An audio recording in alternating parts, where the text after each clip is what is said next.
Udja, Uben, Nefer, NEHAST, Good Rising and Great Awakenings.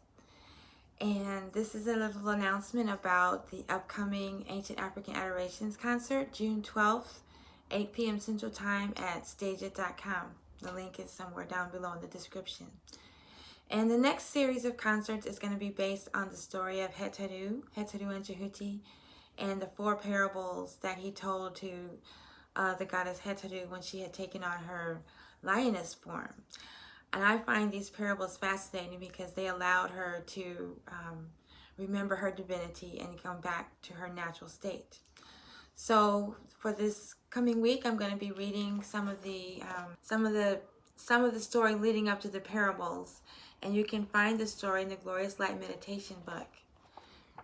And so this is going to be a little bit about Ra and the creation, and then on Friday we'll start with the parables. Introduction.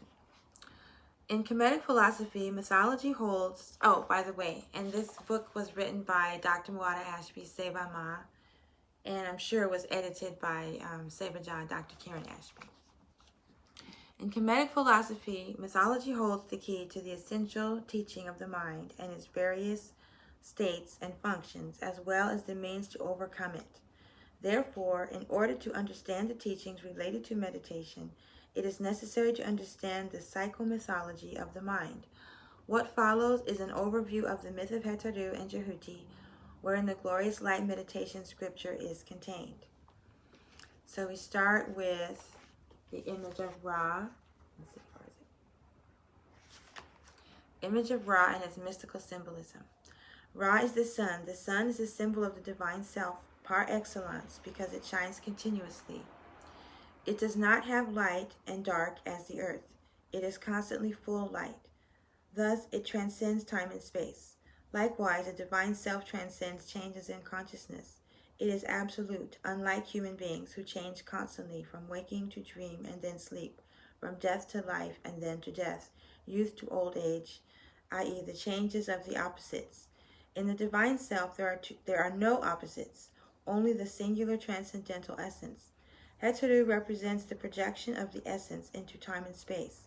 In this capacity, she symbolizes all human beings who are sparks of divine consciousness. When that projection occurs, there is a form of delusion that occurs wherein the ray of light forgets whence it came from. Then it needs to be led back to the knowledge of the self, the divine light. This is the central teaching of the myth of HetHeru and Djehuty.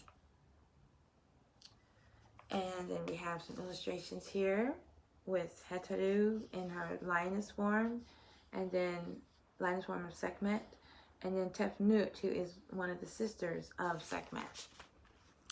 Above left, HetHeru in her feline aspect as Sekhmet, the lioness goddess. Sekhmet is the goddess who presides over the Sekhem, or the serpent power, life force of all things. And then to the above right, we have the goddess Tefnut. Tefnut symbolizes the potential dynamic energy, the life force within all creation. She is that which allows creation to have movement.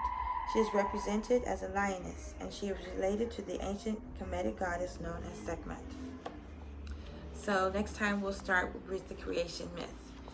So if you're planning to be at the concert on Friday, I recommend you get your ticket in advance so you can receive the handout that's going to go along with the concert that will contain the lyrics, some of the teachings, and the translations about the chants.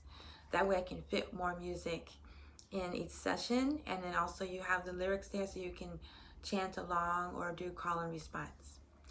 All right, so I'll see you in a few days with the creation myth from the Glorious Light Meditation, the myth of HetHeru and Djehuty. Hatap.